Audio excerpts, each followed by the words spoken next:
Buenos días, señoras y señores, y bienvenidos un día más a la Nicoteca, que es el rincón de YouTube donde yo os cuento mis ideas y vosotros no tenéis más remedio que escucharme. Primero de todo, quería pediros doblemente perdón. Primero de todo, por el hecho de que otra vez vuelvo a cumplir la promesa de que iba a subir vídeos sobre el juicio del procés, pero esta vez tiene otro sentido. Y es que básicamente ahora, hoy mismo, este mismo día, pues se están haciendo las alegaciones, las conclusiones finales de las partes, y yo creo que es interesante esperar a ver qué dice todo el mundo para luego pues explicar y hacer una especie de resumen de qué es todo lo que ha pasado en el juicio y qué es todo lo que se ha dicho, testimonios, etcétera, etcétera, es decir, un resumen en toda regla, y luego explicar, porque sin este resumen no se entendería, explicar por qué de los argumentos de las conclusiones finales de cada una de las partes. Así que he dicho, bueno, pues oye, mira, me espero y ya más adelante, quizás la semana que viene, porque estoy estudiando, estoy en mitad de exámenes, así que voy un poco liado en este sentido. Pero bueno, que al final haré este vídeo, pero que será más adelante, ¿vale? Esperando un poco a las conclusiones finales, básicamente. Y luego también, por otro lado, quería pediros perdón por lo que pasó el domingo y por lo que no pasó ayer, por ejemplo, porque no sé si os habéis dado cuenta, pero el domingo a las 8 de la tarde, YouTube se colgó. Y justamente yo a esa hora, pobre de mí, estaba haciendo un directo y vamos, se fue el directo al traste. Y claro, yo dije, pues que bueno, que me esperaría, pues que no me dejaban ni siquiera abrir el YouTube, el beta YouTube Studio. O sea, una auténtica locura. Yo por un momento me había acojonado en plan, ostras, tú, que me han cerrado la cuenta o algo, porque no entendía nada. Sobre todo teniendo en cuenta, tal y como está YouTube, que está ultra censurable en el sentido de que dices cualquier cosa que no le gusta. Y vamos, te ha chapado el copyright, ha quitado la desmonetización y eso significa quitarte visitas también. Y he pensado, ostras, yo justamente que hablo de cosas polémicas y tal, y digo, por un momento os juro que me acojoné y dije, buah, es que me han cerrado el canal. Afortunadamente luego más tarde algunos otros youtubers me dijeron que les estaba pasando lo mismo, así que me tranquilicé, pero en ese momento, madre de Dios. Y bueno, que me ando por las ramas. En ese momento dije que bueno, pues quizás más adelante, por la noche a las 10, si me dejaba, o incluso al día siguiente, pues que haría un directo sobre el tema de ese directo, que era, bueno, principalmente hablar sobre los pactos, el título de este vídeo, vamos, básicamente, más o menos. Pero bueno, al final cambié de opinión porque, bueno, básicamente por la temática en sí, que me di cuenta de, y sobre todo por todo lo que estaba pasando ayer mismo, con una cantidad de noticias que iban cambiando además de opinión cada 3x3, los partidos políticos, etcétera, etcétera, respecto a los pactos, e incluso hoy también siguen contradiciéndose y diciendo cualquier... yo qué sé, pero se van contradiciendo, dicen una cosa, luego a las 2 horas dicen otra, etcétera, etcétera, y entonces pensé, es que será un directo con falta de contenido, será simplemente algo mero especulatorio, porque yo lo que quería hacer era hablar sobre los posibles pactos, hacer una especie de quiniela entre todos para decir con quién pactarían, etcétera, etcétera, pero es que realmente era falta de contenido, o sea, ahí no íbamos a decir absolutamente nada, era simplemente especular. Y claro, ahí dije, es que ¿para qué? La verdad. De todas formas, ojo, ¿vale? Eso no significa que no vaya a hablar de los pactos en sí. Pero quiero usar este tema desde un punto de vista distinto, o al menos explicar otra cosa a través de estos, bueno, pactos. Porque ya os he dicho que, como antes os he dicho, bueno, que se han dicho los partidos un montón de cosas, que si pactos posibles, pactos imposibles, líneas rojas, cordones sanitarios, e incluso contradicciones entre ellos mismos, etcétera, etcétera. Y esto me he dado cuenta, reflexionando sobre eso, que nos está diciendo dos cosas bastante importantes respecto a la situación política de España. Nos podemos dar cuenta que hay un par de quimeras que están en la sombra y que no estamos percibiendo, que amenazan la propia España.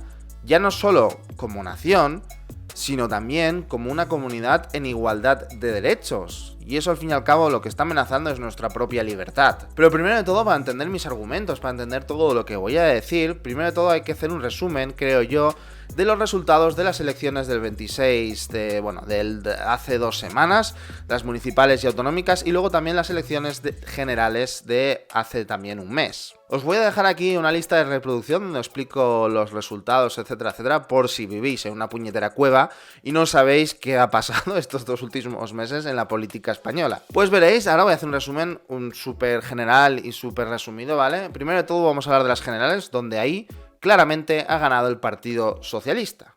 Pero claro, para gobernar no puede gobernar, es decir, no tiene la victoria suficiente como para gobernar él inmediatamente, sin pactos, sin abstenciones, etcétera, etcétera. Entonces se le presentan dos principales alternativas, que es la de pactar con Ciudadanos o la de pactar con Podemos y nacionalistas independentistas como por ejemplo los catalanes. En ambos casos vale tanto el voto a favor o la abstención para que el PSOE acabe formando gobierno. Así que podemos ver que en este sentido la situación de las elecciones generales, en teoría, repito, en teoría, y si queréis saber por qué en teoría, es que he de ser muy incisivo con esto, lo dejo por aquí el porqué de todo esto. En teoría, esta situación beneficia, por supuesto, al Partido Socialista. Sin embargo, en las elecciones autonómicas y municipales ha pasado algo bastante diferente a las generales, y es que ahí puede aspirar casi todo el mundo para poder gobernar. Obviamente hablo en términos generales, en algunas regiones y algunos municipios que no, pero en aquellas regiones realmente importantes y aquellos municipios realmente importantes donde la población es más extensa, es así, es una realidad. Y claro, ante esto nos encontramos ante una inestabilidad política sin precedentes, donde cada uno va diciendo la suya, y a medida que pasan las horas, dentro del propio partido, entre los mismos políticos se van contradiciendo en interés particular de cada político. Tenemos en realidad tres ejemplos clarísimos sobre esto, como por ejemplo el Partido Popular Vasco, que ha hecho un giro ideológico sin consultarlo y totalmente contrario a la opinión de Génova, que es decir, el Partido Popular Central. Otro ejemplo sería el Partido Socialista Navarro, donde ha hecho caso omiso de lo que dice el Partido Socialista Obrero Español y no les importa o no descartan pactar con Bildu, a pesar, repito, de la oposición por parte del Partido Socialista Obrero Español. Otro ejemplo más que nos podemos encontrar es aquí en Barcelona con Manuel Valls y Graciano, que Graciano es el candidato europeo de Ciudadanos, ¿vale? Que dice que, bueno, que hay que pactar con Ada Colau. Oye, aunque ni siquiera Ada Colau quiera pactar con ellos, es alucinante. Y encima esto, esta vez ni siquiera sin ninguna condición, es alucinante. Aunque bueno, Manuel Valls es medio francés, así que entiendo que sea un poco rarito. Otro ejemplo que se me acaba de ocurrir es Vox. Vox está poniendo en peligro la estabilidad de gobierno de Andalucía. Y sé que muchos me diréis que no, es que está siendo acorde con sus principios, con lo que dice, etcétera, etcétera. Y en parte tenéis razón, pero ¿de verdad pensáis que esto no lo están utilizando también para echar un pulso político a Ciudadanos en el resto de regiones y así ganar en las negociaciones? ¿Estamos seguros de que no lo están aprovechando? Oye, por cierto, que si te está gustando este vídeo y te quieres suscribir aquí abajo, pues que te puedes suscribir, nadie te lo va a impedir, ni siquiera yo.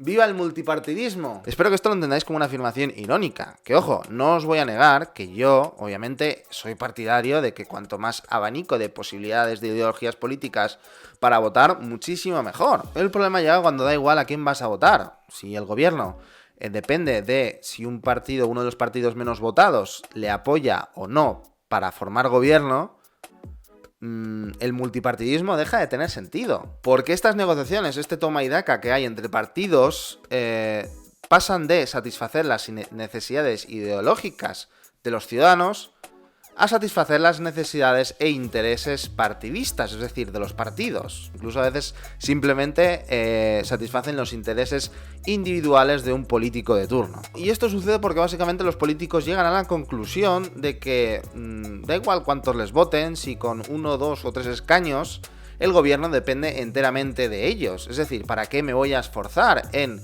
conseguir 10 escaños, por ejemplo, o 10 concejales, si con 3 ya puedo imponerme en las negociaciones para formar un gobierno u otro? Y ojo, que esas condiciones en las negociaciones que tú impones realmente a ti no te generará ningún coste a la hora de ejecutarlas, porque no serás tú quien las ejecute, será el gobierno en sí. Un claro ejemplo de lo que acabo de explicar es Ciudadanos. Es un puñetero maestro en esto. O sea, mirad en Andalucía. Os he de recordar que en las anteriores elecciones gobernaba con el Partido Socialista. ¿Y qué pasó cuando hubieron elecciones anticipadas? ¿En torno a qué giró la campaña de Ciudadanos? En la mala gestión y en las medidas erróneas del gobierno. Un gobierno en el que ellos participaban. Tócate los huevos, ya la están volviendo a gobernar. Haciendo una campaña que en realidad tiraba piedras contra su propio tejado. Cuidado, con esto. Pero ojo, esto claramente no solo lo hace Ciudadanos, lo hacen prácticamente todos los partidos. Vox aún no lo ha dado tiempo a hacerlo, veremos si A ver qué evolución tienen, ¿vale?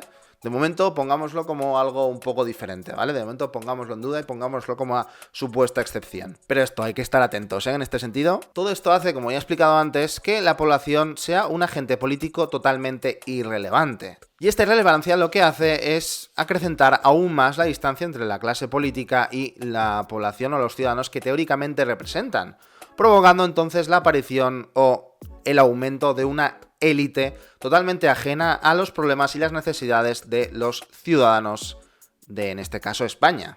Es decir, como ya he dicho, la población española como agente político, como interés político, desaparece. Todo esto hace preguntarnos y replantearnos la efectividad del multipartidismo y plantearnos algunas soluciones, que sería, por ejemplo, la eliminación de los partidos y que se presentaran únicamente los candidatos, o, por otro lado, añadir a estas elecciones o a la forma de elegir una segunda vuelta. La primera opción, he de decir que parece muy bonita, pero si os soy sincero, bastante inútil, porque el hecho de que se presenten candidatos al final, eso acabará derivando por intereses afines, etcétera, etcétera, a la formación otra vez de partidos políticos. Siempre nos va a llevar a eso. Un claro ejemplo de ello es en Estados Unidos, al principio los políticos, los congresistas, presidentes, senadores, etcétera, etcétera, eran candidatos únicos, no se presentaban mediante partidos, pero como ya he dicho antes, por afinidad política, por necesidad de apoyarse mutuamente en esos intereses políticos comunes, etcétera, etcétera, pues hacían que al final se formaran los partidos que conocemos hoy en día como el Partido Republicano y el Partido Demócrata. Además, también el hecho de que no existan los partidos, eso no garantiza que el candidato de turno no se mueva una vez ya votado por intereses particulares. Entonces, desde mi punto de vista, la mejor opción, o la menos mala, porque también he de decir que no es que esté 100% convencido de esta opción, es la de la segunda vuelta. Para que algunos que no entiendan qué es la segunda vuelta, eso significa que los dos partidos más votados se vuelven a presentar a otras elecciones para así elegir de una vez por todas quién gobierna. Sé que algunos me diréis que con esto se está ignorando a ideologías políticas minoritarias dentro de un país o dentro de un estado o de una sociedad o una comunidad, como queráis llamarlo.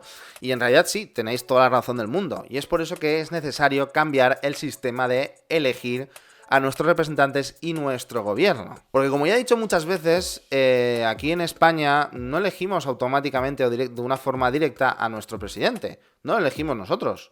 Se elige a través del Congreso. Nosotros votamos al Parlamento y el Parlamento es quien elige a los presidentes. Es lo que está provocando todas estas negociaciones, al fin y al cabo, y todos estos juegos de ajedrez entre partidos políticos. Esto nos dice en realidad dos cosas bastante importantes.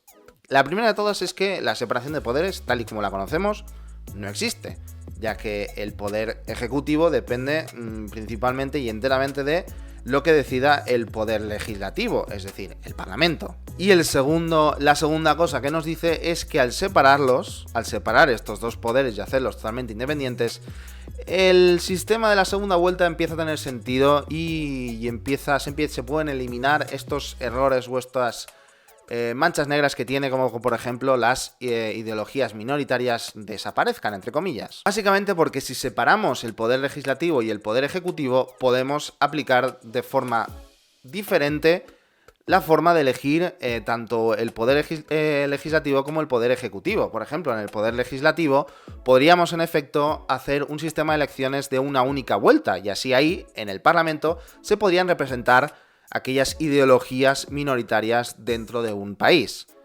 Pero en cambio, haciendo la segunda vuelta en el Poder Ejecutivo, también estamos garantizando la estabilidad política, la estabilidad de gobierno. Garantizando así que el centro de político, sea la población, los ciudadanos. Es decir, no serán los políticos quienes decidan quién gobierna, como está sucediendo ahora, sino los propios ciudadanos gracias a la segunda vuelta. Gracias a esto garantizaremos también la separación de poderes y por lo tanto garantizaremos una mejor democracia. Pero ojo, que al igual que hay mucha gente que confunde el hecho del derecho de votar como la única característica de la democracia, también se confunde la separación de poderes como la única característica de la democracia. Sin embargo, la democracia tiene varias características, entre ellas las que ya he mencionado, aunque bueno, de hecho incluso el voto no es una característica en sí, sino un modo de hacer la democracia, pero también hay otras, como por ejemplo la igualdad de derechos entre ciudadanos, es decir, que todos seamos iguales ante la ley. Y esto, en la democracia española, también está amenazada. Y esto, en la democracia española, también está amenazada. Estamos sufriendo, y además sin darnos cuenta, un federalismo asimétrico encubierto. Y sin darnos cuenta se está priorizando algunos privilegios de algunos ciudadanos respecto a otros.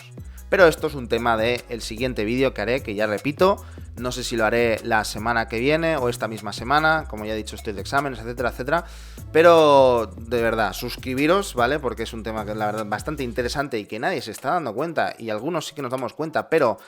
es decir, pensamos, aquí hay algo que no funciona, pero no estamos identificando el porqué, pues quizás con este vídeo podemos empezar a entender el porqué de todo esto. En fin, espero que os haya gustado este vídeo, si es así, por supuesto, dadle like, suscribiros y nos vemos en un próximo vídeo. ¡Chao!